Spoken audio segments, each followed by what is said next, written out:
तभी जब पहली बार विदेश की धरती पर उतरा था, उसके भीतर एक अजीब सी आजादी का एहसास हुआ था, जैसे वह अपने अतीत, अपने अधूरे रिश्तों और उन सवालों से बहुत दूर चला आया हो जिनसे वह भागता रहता था। वहां की चमकती सड़कों पर चलते हुए, खुले आसमान के नीचे बेफिक्र हंसती लड़कियों को देखकर वे अक्सर ठिठक जाता। पतली नाजुक कमरे, आत्मविश्वास से भरी चाल, खुलकर जीने का अंदाज, वह कई बार उन्हें देखते देखते खो जाता, जैसे किसी नए संसार का दरवाजा उसके सामने खुल गया हो। उसे लगता था कि शायद यही वो जिंदगी है जहाँ कोई बंधन नहीं, कोई झिझक नहीं, सिर्फ आज और अभी। इसी दौरान उसकी मुलाकात मारिया से हुई। मारिया की हंसी में एक खनक थी, उसकी आंखों में समंदर सी गहराई, उसके व्यक्तित्व में एक बेबाक आकर्षण। वह तबीस की ओर खिंचती चली आई। तबीस भी उसके सानिध्य में खुद को हल्का महसूस करने लगा। उनका रिश्ता धीरे धीरे दोस्ती से आगे बढ़कर मोहब्बत में बदल गया। साल बीतते गए, मारिया उसके जीवन का अहम हिस्सा बनती चली गई। वह उससे दिल से जुड़ गया था, मगर उसके भीतर कहीं एक खालीपन अब भी था, जिसे वह खुद भी समझ नहीं पाया था। मारिया अपने रंग में रची बसी थी। अपने दोस्तों के साथ खुलकर हंसना, पार्टी करना, बीच पर घंटों बिताना, अपने पहनावे को लेकर बिल्कुल असहज रहना। वह अपनी संस्कृति से जुड़ी थी, जहाँ शरीर को छिपाने से ज्यादा उसे अपनाने की बात थी। मगर तभी इसके भीतर का भारतीय मन हर बार सिमट जाता। जब वो मारिया को उसके दोस्तों के साथ बेफिक्र अंदाज में देखता तो उसके दिल में एक हल्की सी चुभन उठती। उसे अच्छा नहीं लगता था कि जिस लड़की को अपना समझने लगा है, उस पर औरों की नजर भी ठहरे। वह चाहता था कि उसकी पसंद पर सिर्फ उसी का हक हो, कि उसकी मोहब्बत में एक संकोच हो, एक सादगी हो, जैसे उसने अपने देश की लड़कियों में देखा था। आंखें झुकी हुई, हंसी में हल्की शर्म, और अपने रिश्ते को दुनिया से बचाकर रखने का एक मौन आग्रह। वह कोशिश करता कि मारिया में वही भारतीय संस्कार ढूंढ ले, वही ठहराव, वही घर जैसा अपनापन। मगर हर बार उसे एहसास होता किसी की आत्मा को बदला नहीं जा सकता। मारिया उससे प्यार करती थी पूरे दिल से, मगर वह खुद को बदलने के लिए तैयार नहीं थी।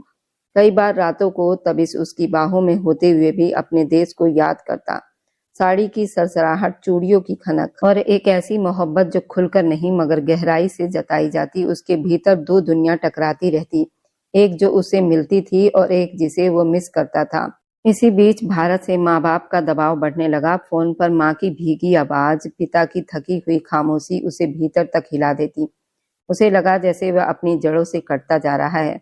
मारिया के साथ होते हुए भी उसे एक अधूरापन घेरा रहता। वह उससे जुड़ा था, मगर उसे उसमें वो बदलाव चाहिए था जो शायद संभव ही नहीं था। आखिरकार एक दिन उसने अचानक फैसला कर लिया, बिना मारिया को पूरी सच्चाई बताए, बिना उसे ये एहसास कराए कि वे लौटकर शायद वही नहीं रहेगा। उसने टिकट बुक करवा लिया। उसने बस इतना कहा कि उसे अपने परिवार के पास जाना है। मारिया की आंखों में उस दिन जो अनकही दहशत और टूटन थी, वह तबीस के दिल में कहीं गहरे उतर गई। मगर उसके कदम नहीं रुके। वह लौट आया अपने देश, अपने घर, अपने अतीत की ओर। भारत की मिट्टी की खुशबू ने उसका स्वागत किया, मगर उसके भीतर का धुंध खत्म नहीं हुआ। अपनी पत्नी को भूलने की कोशिश करता, उसे सिर्फ औपचारिक रिश्ता मनाने की जिद करता। मगर जितना वो भागता, उतना ही उसे एहसास होता कि दिल के किसी कोने में वह भारतीय सादगी, वह स्थिर प्रेम, वह संकोच, अपनापन अब भी जिंदा है। मारिया की यादें उसे रातों में घेर लेती। उसकी हंसी, उसका स्पर्श, उसका बेबाक प्यार। दूसरी ओर एक अनकहा सवाल उसे कुरेदता रहता कि क्या वह कभी किसी एक दुनिया को पूरी तरह अपना पाएगा। उसने चाहा था आजादी, मगर अब वह दो मोहब्बतों के बीच बटा खड़ा था। एक जो उसे खुलकर जीना सिखाती थी, और एक जो उसे भीतर से थाम लेना चाहती थी। उसकी कहानी अब सिर्फ नफरत या जिद की नहीं रही थी, वह एक ऐसे दिल की कहानी बन चुकी थी जो समझ नहीं पा रहा था कि उसे चाहिए क्या। आंखों को भुलाने वाली चमक या आत्मा को छू लेने वाला प्यार चाहिए था। इसी कंफ्यूजन में पड़ा आज अपने हिंदुस्तान सरजमीन पर लौट आया था। मैं सिर्फ कुछ दिनों के लिए आया हूँ दादी, और ये बात साफ कर दूं कि मैं अपनी पत्नी इशिता को डिवोर्स देकर ही जाऊंगा। तभी इसकी इस बात पर दादी आश्चर्य से उसे देखने लगी। इतने वर्षों के बाद वो विदेश से लौटा था। पूरे घर में खुशी का माहौल था कि अब इशिता की विदाई होगी, गवन की बारात आएगी, वह उसे पूरे रीति रिवाज से अपने कमरे में ले जाएगा। विदेश जाने से पहले उसके दादा वीर साहब ने सख्ती से उसे समझाया था कि इशिता को कभी मत भूलना, और पढ़ाई पूरी होते ही उसकी विदाई कराकर उसे अपना लेना। घर क्या था, एक बड़ी सी हवेली थी जिसमें सब साथ रहते थे। बस फर्क इतना था कि अब उसे इशिता को अपने कमरे की जिम्मेदारी और अपने नाम का अधिकार देना था। बचपन में ही दोनों की शादी कर दी गई थी। तब ना समझ थी ना अपनापन, बस एक रिश्ता था जो बड़ों ने तय किया था। इससे पहले कि दादी राजेश्वरी कुछ जवाब देती, कमरे का दरवाजा खुला और एक नाजुक सी बेहद खूबसूरत लड़की अंदर आई। दादी प्लीज परमिशन दे दीजिए ना, वहाँ सारी लड़कियां होंगी, मुझे भी तो जाना है। वह लड़की चहकते हुए दादी से बातें कर रही थी और तभी एक टक उसे देखता रह गया। उसकी आवाज में बचपना था, व्यक्तित्व में अजीब सा आत्मविश्वास। उसके जाते ही बेखुदी में दादी से पूछ बैठा, ये लड़की कौन थी दादी? उसे बिल्कुल अंदाजा नहीं था। इतने दिनों के बाद वह जिस हवेली में लौटा है वहां बहुत कुछ बदल चुका है। जिसे वह बचपन में मोटी सी, गोल मटोल और हमेशा खाने की शौकीन समझकर नापसंद करता था, वही सीता अब निखरी निखरी सी ऐसी हो गई थी कि पहचानना मुश्किल था। चेहरे पर वही मासूमियत थी, पर अब उसमें अदाएं भी जुड़ गई थी। तभी उसके कुछ दोस्त आ गए थे जिनके स्वागत और खातिरदारी के लिए उसने नौकरानी को तुरंत चाय नाश्ता लाने को कहा और खुद ड्राइंग रूम की ओर बढ़ गया। मगर जैसे ही वह किचन से बाहर निकला, गोल मटोल चेहरे पर शरारती मुस्कान लिए इशिता ने किचन में कदम रखा। आज उसने खुद रसोई संभालने की ठान ली थी। उसने पूरे किचन में जैसे रौनक ही लगा दी थी। वरना जिसे खाने से बेइंतहा मोहब्बत हो, उसे खाना बनाने से उतनी ही नफरत होती है। और इशिता भी ऐसे ही थी। खाना बनाना उसके लिए किसी सजा से कम नहीं था। पर आज बात अलग थी। आज वह चाहती थी कि तविश के दोस्तों को ऐसा स्वाद मिले कि वे उसकी तारीफ करते न थकें। आखिर वह घर भर की इकलौती और सबकी लाडली थी। कमला देवी उसे अपनी आंखों का तारा कहती थी। धर्मपाल उसके हर नखरे पर हंस देते थे। जानकी देवी तो उसे अपनी गुड़िया समझती थी। घर में कोई ये सोच भी नहीं सकता था इशिता पर गुस्सा किया जाए, पर आज हालात कुछ और थे। क्योंकि तविश के दिल में अब भी पुराने भरम और जिद जिंदा थे और इशिता अनजाने ही उन सभी धारणाओं को तोड़ने की तैयारी में इशिता फ्रिज में पानी निकालकर पीते हुए चूल्हे पर रखे चाय के बर्तन को देख रही थी।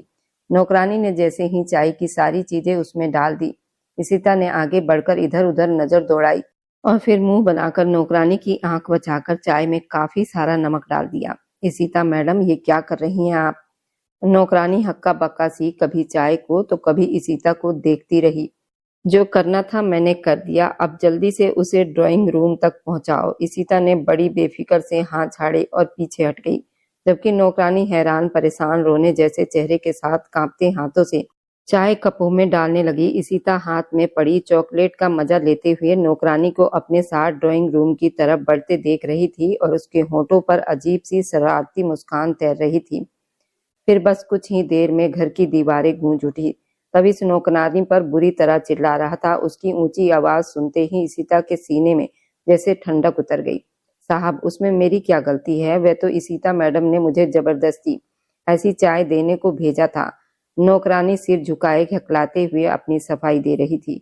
दूसरी तरफ जैसे ही तविश ने इशिता का नाम सुना, उसके चेहरे के भाव तेजी से बदल गए, मानो किसी ने उसके मुंह में कड़वा करेला डाल दिया हो। तन बदन में आग सी लग गई। ये मोटी तो आज नहीं बचेगी। कड़े तेवर लिए वे वहां से निकल गया। उसे ज्यादा तलाश नहीं करनी पड़ी। इशिता अपने कमरे से बाहर ही मिल गई। वह उसके माथे पर ओढ़े गुस्से को देखकर डरने के बजाय अपने होठों पर उभरती जीत वाली मुस्कान को दबा रही थी। तुम मोटी, धरती पर बोझ, इस घर की सबसे नाकारा और निकम्मी लड़की हो। क्यों चाय में नमक मिलाया तुमने? जानती हो मैं अपने दोस्तों के सामने कितना शर्मिंदा हुआ हूँ। तविश लगातार उस पर चिल्ला रहा था। अपने लिए मोटी शब्द सुनते ही इशिता ने उसे जोर से घूरा। मोटी नहीं हूं मैं, समझे तुम? और तुम्हारे उन घटिया दोस्तों से मेरा कुछ दिन पहले का बदला था, जिन्होंने मेरे कॉलेज के सामने मुझे गोलगप्पे खाते देख मेरा मजाक उड़ाया था। इशिता अब खुद भी गुस्से में थी। वह अभी सिर्फ 21 साल की थी और मोटी औरत कहे जाने पर उसका खून खौल उठा था। उसके भरे हुए शरीर को लेकर तविश अक्सर उसे औरत कहकर चिढ़ाता था। उन्होंने गलत क्या कहा था? ठीक ही तो कहा था कि जिंदगी में पहली बार एक गोलगप्पे को गोलगप्पे खाते देख रहे हैं। तविश ने तंज कसते हुए उसका मजाक उड़ाया। इशिता का बस चलता तो वह सच में सब तहस नहस कर देती। उसे सुलगता देखकर तविश ने जैसे सुकून की सांस ली। इशिता ने उसका नाम बिगाड़ते हुए कहा, तुम्हारा मुंह तोड़ दूंगी मैं। वह चिल्लाती हुई जैसे ही उसकी ओर बढ़ी, तभी घर के बड़े आ गए। राजेश्वरी ने उसे टोका तो वह दांत भींच कर रह गई। तभी अपने गुस्से को दिखाते हुए और चौड़ा हो गया और मौके का फायदा उठाकर इशिता की शिकायत करने लगा। आंटी, आपको पता है आज इसने क्या किया है? मेरे दोस्तों के लिए बन रही चाय में नमक डाल दिया है। जानती है मैं कितना शर्मिंदा हुआ हूँ। तभी इसने सब चबा चबा कर कहा था। अपनी बेटी की इस हरकत पर राजेश्वरी कुछ पल के लिए चुप रह गई, इससे पहले कि वह इशिता को डांट दी। इशिता रोने की एक्टिंग करते हुए अपने पिता वीर साहब के सीने से जा लगी। पापा, इसके बेवकूफ दोस्तों ने मेरा मजाक उड़ाया था और फिर इस तविश ने भी मेरा साथ देने के बजाय मेरा ही मजाक बना दिया, तो बस मुझे गुस्सा आ गया। वह खुद को बेहद मासूम दिखाने की कोशिश कर रही थी। खबरदार, जो तुमने हमारी बच्ची को डांटा। यही हमेशा कुछ न कुछ ऐसा करता है जिसे इशिता को गुस्सा आता है। वीर साहब गुस्से से तविश को देखते हुए अपनी बेटी की तरफदारी करने लगे। तविश ने झुंझलाकर हाथ झटका, एक तीखी नजर इशिता पर डाली और बिना कुछ कहे अपने कमरे की ओर चला गया, जबकि इशिता उसकी पीठ देखकर मुस्कुराहट दबाती खड़ी रह गई। ऐसा पहली बार नहीं हुआ था। इशिता को गलती के बावजूद प्यार मिल रहा था। ये तो हर दिन की कहानी थी। इशिता अपने माँ बाप, अपने पिता के दोस्तों और दादी की भी लाडली थी और ऐसे हर हालत में तविश हमेशा सब्र का कड़वा घूंट भरकर रह जाया करता था। इशिता बेटा, चाय में नमक कौन डालता है? अगली बार चीनी डालना, इतनी डालना कि उसका और उसके दोस्तों का कड़वापन भी दूर हो जाए, वीर साहब ने शरारती अंदाज में कहा। तो इशिता हंसते हुए उनके सीने से जा लगी। ऐसा नहीं था कि इशिता अंकल की भी चहेती नहीं थी। घर के हर बड़े का दिल उसी के लिए धड़कता था। राजेश्वरी सबको इशिता के हिमायती करते देखकर अफसोस से बस सिर हिलाकर रह जाती थी। रोज रात सोने से पहले इशिता तविश का ये रोज का नियम था कि दोनों कुछ वक्त दादी के साथ जरूर बिताते थे, लेकिन उस बीच उनकी जिद भी अजीब थी। जब दोनों में से एक दादा दादी के पास हो तो दूसरा वहां दिखाई ना दे, जबकि हकीकत ये थी वे दोनों एक दूसरे से बढ़कर जिद्दी थे। इसलिए हर दिन लड़ाई झगड़े के बाद भी आखिर में एक साथ दादा दादी के कमरे में टपक ही पड़ते थे। तविश अपने फोन में मगन आगे बढ़ रहा था और इशिता दादा दादी के पैर छूने और नमस्ते करने के ख्याल से तेज रफ्तार से कदम उठा रही थी। नतीजा ये हुआ कि रास्ते के मोड़ पर दोनों का जोरदार टकराव हुआ और इशिता अपने चेहरे पर लगी चोट पर जोर जोर से चीखने चिल्लाने लगी। उसका सिर तविश के सिर से टकराया था, इसलिए तविश को भी चोट लगी थी, लेकिन वे शोर मचाने के बजाय चुप निगाहों से इशिता को घूर रहा था। पत्थर इंसान, तोड़ दिया मेरा सिर। एक हाथ से अपना सिर पकड़कर वह जोर जोर से चिल्ला रही थी। तविश के होठों पर गुस्से भरी मुस्कान उभर आई। मैं पत्थर हूं तो हूं, तुम भी तो मोटी शरीर वाली हथनी हो जिस पर इतनी चोट का असर नहीं होना चाहिए। तविश का तंज हर बार की तरह इशिता के भरे हुए जिस्म पर था। जी नहीं, मैं नरम हूँ, रूई का फाहा हूँ, तुम किसी पहाड़ के पत्थर से कम नहीं। इशिता अपना दर्द भूलकर अब लड़ने मरने पर उतारू हो गई थी। इशिता के खुद की तारीफ करने पर तविश की नजरें अनचाहे उसके जिस्म पर ठहर गई। इसमें कोई शक नहीं था कि वो बेहद गोरी, गुलाबी आभा वाली और मुलायम त्वचा की मालकिन थी। थोड़ा भारी शरीर होने की वजह से वह सच में किसी नरम गुड़िया जैसी लगती थी। अपनी आंखों की तपिश का एहसास होते ही तविश ने दिल ही दिल में खुद को झिड़का और सख्त चेहरा बनाकर बोला, हटो आगे से, मुझे दादी के पास जाना है। नजरें चुराते हुए तविश आगे बढ़ा तो इशिता जल भुनकर राख हो गई। उसे रहा नहीं गया, उसने गुस्से से अपना मुक्का बनाया और तविश के बाजू पर दे मारा। ऐसे कैसे चले जाओगे? तुम्हें पता है बदला लिए बिना मुझे खाना भी हजम नहीं होता। मुझे चोट तुम्हारे इस बाजू की वजह से लगी है ना, तो सजा भी यही भुगतेगा। बोलते बोलते वह अपनी कार्रवाई पूरी कर तविश से दूर भागी। पागल मोटी औरत, मुझे भी चोट लगी है, तुम फूलों से तो नहीं बनी ना। ठहर जाओ, मैं बताता हूँ तुम्हें। तविश ने आंखें तैराते हुए उसके पीछे कदम बढ़ाए तो इशिता सामने मौजूद कमरे का दरवाजा खोलकर अंदर घुस गई। ये कमरा कमला देवी और उनके पति धर्मपाल का था। दादा प्लीज मुझे छुपा लो, इशिता सिसकते हुए दादाजी की तरफ बढ़ी तो उन्होंने प्यार से उसके लिए अपनी बाहें फैला दी। दादा, आप आज बीच में नहीं आओगे, मैं आपकी चहेती पोती को नहीं छोड़ूंगा। इसकी जुबान के साथ अब हाथ भी बहुत चलने लगे हैं।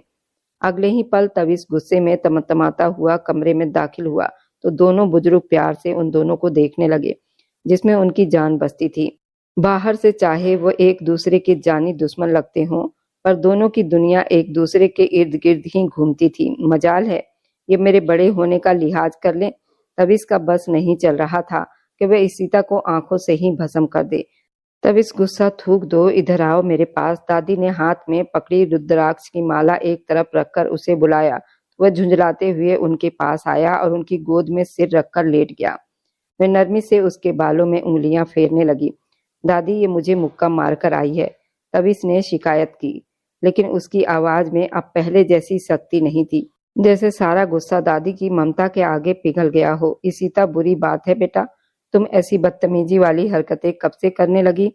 दादी ने जैसे ही उसे डांटा, तब इसके सीने में थोड़ी ठंडक उतर गई। अरे श्रीमती, मेरी बच्ची पर गुस्सा मत करो। जरूर इस साहबजादे ने भी पहले कुछ किया होगा। धर्मपाल झट से इशिता की हिमायती में बोल पड़े, तो तब इसने अपनी मोटी मोटी आंखें खोलकर एक तीखी नजर अपने दादा और पोती पर डाली। उसमें हम दोनों की गलती से टक्कर हुई थी, मगर नहीं, इन मैडम को तो बदला लेना था, इसलिए मेरे बाजू पर मुक्का मारकर भाग आई है। तब इसकी पूरी बात सुनकर धर्मपाल कुछ देर के लिए चुप हो गए और इशिता को देखने लगे। इशिता ने होंठ लटकाकर उनकी तरफ ऐसे देखा कि वह सब कुछ भूल बैठे।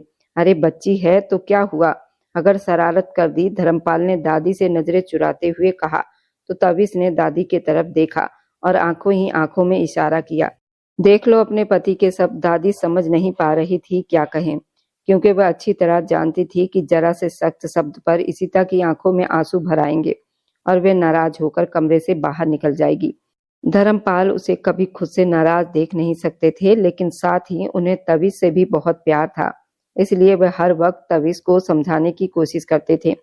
शायद इशिता भी ये बात समझती थी, तभी तो उसे धर्मपाल से जितना लगाव था, उससे कहीं ज्यादा अपनी दादी से प्यार था। कई बरसों से धर्मपाल के दिल में एक ख्वाहिश दबी हुई थी, जिसे आखिरकार उन्होंने अपने बेटे वीर साहब और बहू राजेश्वरी के सामने रख दिया तो सबके चेहरे खुशी से चमक उठे। पापा, आपने तो मेरे दिल की बात कर दी। हमारी बच्ची हमारी आंखों के सामने रहेगी, हमें और क्या चाहिए? वीर साहब ने चाहत भरे स्वर में कहा। तो राजेश्वरी को भी अपनी बेटी के भविष्य का सोचकर दिल से खुशी हुई। धर्मपाल तब इस इशिता की शादी का इरादा कर चुके थे और अब उन्होंने उनके माँ बाप पर जिम्मेदारी डाली कि वे दोनों बच्चों को इस रिश्ते के लिए राजी करें।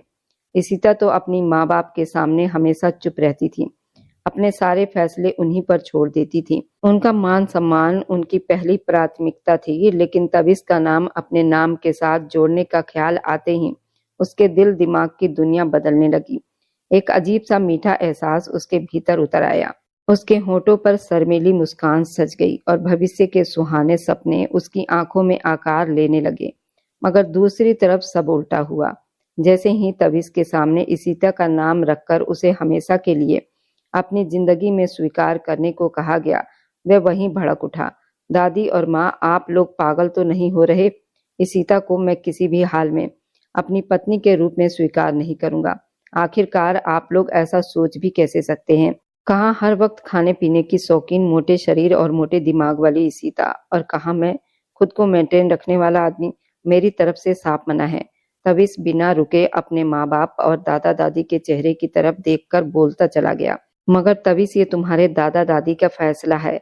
वीर साहब ने समझाना चाहा। बेटा, ये सिर्फ मेरा फैसला नहीं है, तुम्हारे दादा दादी की भी ये इच्छा है, और मेरे दोस्त जो मेरे दिल के करीब है उनका भी यही ख्वाब है। मगर वह आगे कुछ सुनने को तैयार ही नहीं था।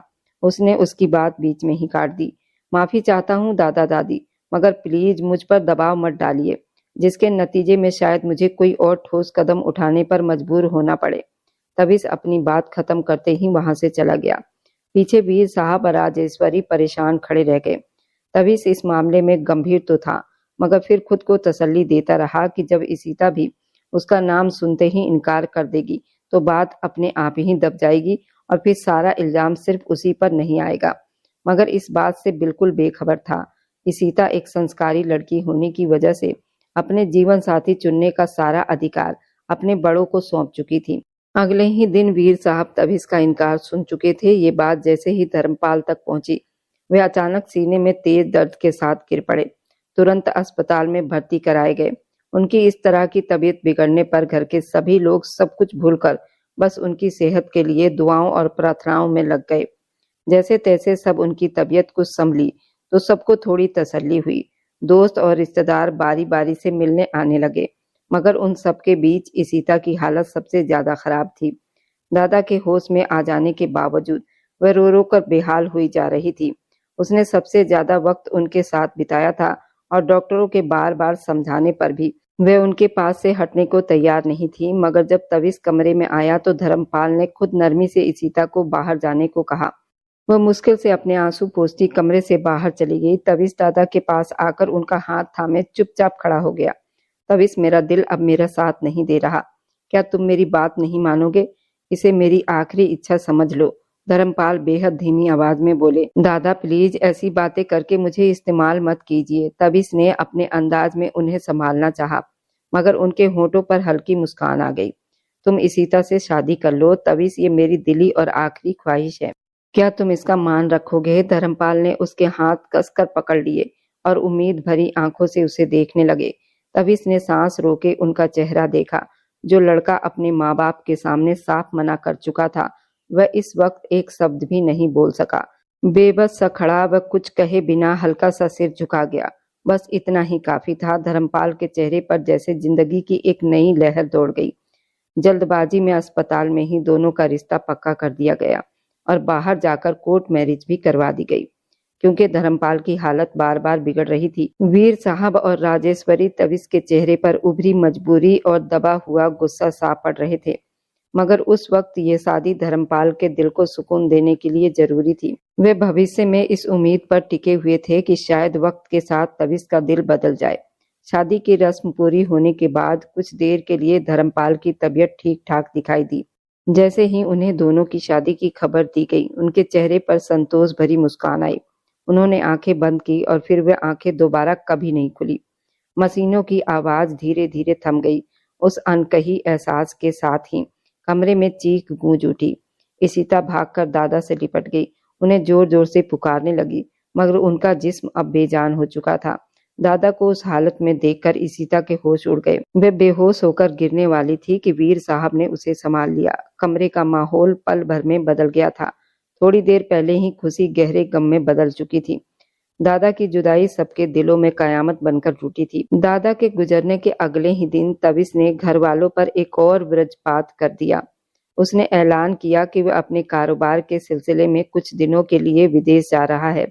वीर साहब और राजेश्वरी पर जैसे गम का पहाड़ टूट पड़ा।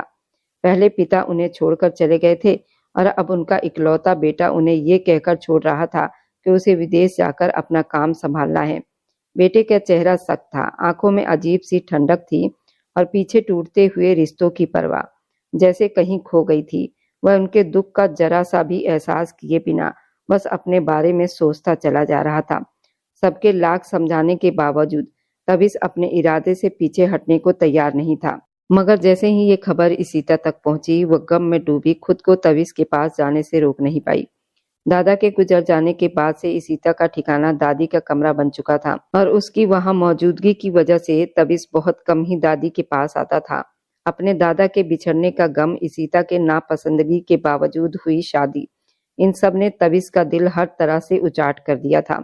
यही वजह थी कि उसने सबसे दूरी बनाने का फैसला कर लिया था। आंखों में आंसू मुरझाए चेहरे के साथ इशिता दरवाजा खटखटाए बिना तविस के कमरे में दाखिल हुई। इस वक्त तविस अपने बदले हुए रिश्ते को जैसे पूरी तरह भुला चुका था। वह बस अपने एक प्यारे रिश्ते के खो जाने के बाद दूसरे करीबी रिश्ते को भी दूर जाने से रोकना चाहता था, इसलिए खुद ही दूर जा रहा था। इशिता भले हर वक्त उससे लड़ती झगड़ती रहती हो, मगर साथ रहते उसके दिल में तविस के लिए एक अजीब सी अपनापन भरी मोहब्बत, इंसानियत मौजूद थी। तविस पूरी गंभीरता से जाने की तैयारी में पैकिंग कर रहा था। कमरे में इशिता को देखकर चौंक गया। वह किसी भी हाल में उसे अपने सामने देखना नहीं चाहता था। चेहरे पर नागवारी लिए वह उसे घूरने लगा, जबकि इशिता अनजानी सी आंखों में आंसू लिए एक बार फिर अपने प्यारे दादा को याद करती हुई तविस के बाजू पर सिर रखकर रो पड़ी। कुछ पल के लिए तविस बिल्कुल सुन रह गया। तविस, तुम नहीं जाओगे प्लीज, मैं कैसे रहूंगी तुम्हारे बिना। पहले दादा, अब तुम। हिचकियां भरती इशिता अपनी बात पूरी भी नहीं कर पाई थी कि तविस ने उसे एक झटके से खुद से अलग कर दिया। उसके इस व्यवहार पर इशिता हक्का बक्का उसे देखने लगी। दोनों की उम्र में ज्यादा फर्क नहीं था, मगर इशिता ने कभी उस फर्क को अपने बीच आने नहीं दिया। वह हमेशा तविस के ऐसे ही बात करती थी जैसे वह उसका हम उम्र हो। उसकी यही बेबाकी तविस को चुभती थी। आज भी उसका उसे तुम कहकर पुकारना उसके भीतर आग लगा गया। रिश्ते बदल जाने के बावजूद भी तविस के हिसाब से इशिता अपनी पुरानी बेपरवाही नहीं भूली थी। उसे वह सम्मान देने को तैयार ही नहीं थी जिसकी वो उम्मीद करता था। उसने एक पल को भी इशिता के हालात या उसके टूटे दिल को समझने की कोशिश नहीं की। बस अपनी बनाई हुई धारणाओं पर अड़ा रहा। खबरदार, जो कोई फालतू बात तुमने मुझसे की या हमारे बीच बने इस रिश्ते को लेकर अपने दिल दिमाग में कोई ख्वाब पाला। तब इसके सख्त और बर्फ जैसे ठंडे शब्द इशिता के पहले से सुन पड़े दिमाग पर और भारी पड़ गए। वे आंखें फाड़े उसे देखती रह गई, जैसे एक ही पल में उसके सारे सपने चूर चूर हो गए हों, जो उसे बहुत बेगाना सा लगा था। मुझे तो लगा था कि तुम भी इस शादी से खुश नहीं होगी, क्योंकि हमेशा तुम मेरी जिंदगी नर्क बनाने में लगी रहती थी। मगर मैं गलत था। तुमने सोचा होगा कि आखिर तुम जैसे मोटे जिस्म की लड़की से कौन शादी करेगा, और अगर कोई करता भी तो जरूर मुझ जैसा फिट फाट इंसान नहीं होता। इसलिए अंधे को क्या चाहिए, दो आंखें। तुम तो इस शादी को ही अपनी किस्मत मान बैठी हो, मगर मैं इस शादी को नहीं मानता। दादा की तबीयत को देखते हुए मैं उनकी वजह से मजबूर हो गया था और दबाव में आकर ये शादी कर ली थी। इस शादी को अपने दिमाग में बसाने की जरूरत नहीं है, और अब जब वो नहीं रहे तो मैं किसी सूरत में तुम जैसे बदतमीज लड़की को अपनी जिंदगी में स्वीकार नहीं करूंगा। तब इसने अपने अंदर का सारा गुस्सा इशिता के नाजुक दिल को निशाना बनाते हुए उस पर उड़ेल दिया था।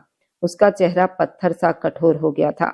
इशिता गम की हालत में खड़ी उस जालिम इंसान का चेहरा देखती रह गई, जो उसके अस्तित्व और उसके आत्मसम्मान की धज्जियां उड़ा चुका था। वह अभी दादा के गम से बाहर भी नहीं निकल पाई थी कि उसकी इज्जत पर यह गहरी चोट लग गई। और अब दोबारा मुझे अपनी शक्ल मत दिखाना। सिर्फ तुम्हारी वजह से मैं अपना घर छोड़कर जा रहा हूँ, क्योंकि मुझे लगता है अगर यहाँ रहा तो मेरा दिमाग ही फट जाएगा। तभी इसके घूरने पर इशिता के जिस्म को जैसे झटका सा लगा। वह जल्दी से पलटी। उसके पूरे बदन में कंपन दौड़ गया था। डगमगाते कदमों से जैसे ही वह कमरे से बाहर निकली, दरवाजे पर खड़ी जानकी देवी को देखकर उसकी शर्मिंदगी और गहरी हो गई। वह उनसे नजरें मिलाने की हिम्मत खुद में नहीं जुटा पाई और सीधे अपने कमरे में जाकर खुद को बंद कर लिया। जानकी देवी के दिल दिमाग पर अपने बेटे के हर शब्द मानो हथौड़े की तरह गिर रहे थे और अफसोस की लकीरें उनके चेहरे पर फैलती जा रही थी। दुख की हालत में वह कमरे के अंदर जाने के बजाय वहीं से लौट गई। तब इस आने वाले वक्त से अनजान खुद को पत्थर बनाकर पथरीले शब्द बोल गया था कि अगर कभी उसे वापस लौटना पड़े तो किस हक से अपने अधिकार की बात करेगा। तब इसको हिंदुस्तान छोड़े कई साल बीत चुके थे। इन सालों में शुरू के कुछ वर्ष तो उसने अपने माता पिता से भी बात नहीं की, मगर हाँ, दादी कमला देवी से वो बार बार बात करता था। उनसे भी बस औपचारिक सी दो चार बातें करके कॉल काट देता। जैसे उनकी जुबान से वापसी का जिक्र निकलता वह तुरंत फोन काट देता। समय थोड़ा और बीता तो उसे माँ बाप की याद सताने लगी और वह दिल के हाथों मजबूर होकर उनसे बातचीत की कोशिश करने लगा। मगर तब उसे एहसास हुआ कि सिर्फ वही उनसे नाराज नहीं था, बल्कि उसके माँ बाप भी उससे बेहद खफा थे और उससे बात तक नहीं करना चाहते थे। अपने माता पिता के इस व्यवहार ने तविस के दिल में इशिता के लिए और ज्यादा गलतफहमियां भर दी। उसे लगने लगा कि उसी की वजह से उसके माँ बाप उससे दूर हो गए हैं। उसके दिल और दिमाग में यही बात घर कर गई कि उसके माता पिता को अपने इकलौते बेटे से ज्यादा अपने दोस्त की बेटी इशिता प्यारी है। इशिता के लिए बढ़ता गुस्सा और नफरत तविस को हर वक्त उसके खिलाफ और सख्त बनाती जा रही थी। वह इस बात से बिल्कुल अनजान था कि पेरिस में खुद को हर वक्त काम में डुबोए रखने के बावजूद अपनी उसी नापसंद शख्सियत को वो पूरे दिल से याद किए बैठा है, जिसे वह अपनी जिंदगी से मिटा देने की कसम खा चुका था। इस हद से ज्यादा नफरत और गुस्से ने कब पसंद और आदत का रूप धारण कर लिया, उसे खुद ही पता नहीं चला। क्योंकि 6-7 साल का लंबा वक्त गुजर जाने के बावजूद फिलहाल तो वह अभी भी मोटी सी दिखने वाली इशिता को देखने तक का और उससे अपनी जिंदगी में स्वीकार करने का कोई इरादा नहीं रखता था। पहले 1-2 साल तो जानकी देवी ने तविस के तरफ से अपना दिल सख्त किए रखा था, मगर फिर ममता के हाथों मजबूर हो गई और तविस से बात करने लगी। मगर वह भी आखिर तविस की माँ थी। तविस जितनी लंबी बात करना चाहता वह उतनी ही छोटी सी औपचारिक बात करके फोन काट देती। उनकी आवाज में छिपी नाराजगी टूटन तविस को भीतर तक चुभती थी। मगर उसका अहंकार उसे झुकने नहीं देता था। आखिरकार उन लंबे 8 सालों के बाद तविश उस नतीजे पर पहुंचा, क्यों ना वह उस वजह को ही जड़ से उखाड़ फेंके जिसे वह अपनी हर परेशानी की जड़ मान बैठा था, ताकि उसके माँ बाप सिर्फ उसके हो जाएं और उनके दिल में किसी और के लिए कोई जगह ना बचे। यही सब मंसूबे बनाते हुए वह आज विदेश से घर लौटा था और आते ही उसने एक ऐसा बम सबके दिलो दिमाग पर फोड़ दिया था जिसकी गूंज पूरे घर में सन्नाटे की तरह फैल गई। उसने साफ शब्दों में तलाक की बात रख दी। ये सुनकर इशिता के पैरों तले से जमीन खिसक गई थी। जिस रिश्ते को उसने 7 फेरे लेकर अपना धर्म, अपना भाग्य माना था, उसे तविश एक झटके में खत्म कर देना चाहता था। जानकी देवी का चेहरा सफेद पड़ गया था। वीर साहब की आंखों में आक्रोश और पीड़ा एक साथ तैरने लगे थे और कमला देवी के कांपते होंठ दुआ और बद्दुआ के बीच में ठिठक गए थे। घर की दीवारें तक जैसे एक फैसले की गवाह बनकर सिहर उठी थी। क्या तलाक की बात सुनकर इशिता टूटकर बिखर जाएगी या फिर अपने आत्मसम्मान के लिए खड़ी होगी? क्या ये रिश्ता सचमुच कागज के एक टुकड़े पर खत्म हो जाएगा या वक्त एक बार फिर इन दोनों को आमने सामने खड़ा कर देगा? क्या इशिता और तविश सच में अलग हो जाएंगे या नफरत के पीछे छिपा अनकहा लगाव उन्हें फिर से बांध लेगा? आगे की कहानी सचमुच बेहद दिलचस्प मोड़ लेने वाली है, जहां भावनाएं, अहंकार, प्रेम और परिवार सबकी परीक्षा होगी। इसलिए दिल थामकर इस कहानी के अगले अध्याय का इंतजार कीजिएगा। और मेरी वीडियो जहां कहीं से भी आप लोग देखते हैं, कमेंट में अपने शहर और राज्य का नाम जरूर बताएं। मुझे आप लोगों के कमेंट पढ़ने में बहुत आनंद आता है और उन सभी का मैं बहुत बहुत धन्यवाद करना चाहती हूँ। जो लोग मेरी वीडियो को देखते हैं, लाइक करते हैं और शेयर करते हैं। अगर आपको आज की कहानी पसंद आई है तो वीडियो को जरूर लाइक कीजिएगा और अपने दोस्तों के साथ शेयर भी कीजिएगा। और हाँ, अगर आपने अभी तक हमारे चैनल को सब्सक्राइब नहीं किया है तो जरूर सब्सक्राइब कर लें। मिलते हैं हम अपनी कल की एक और नई दिलचस्प कहानी के साथ। मुझ पर सदा अपना प्यार और स्नेह बनाए रखें।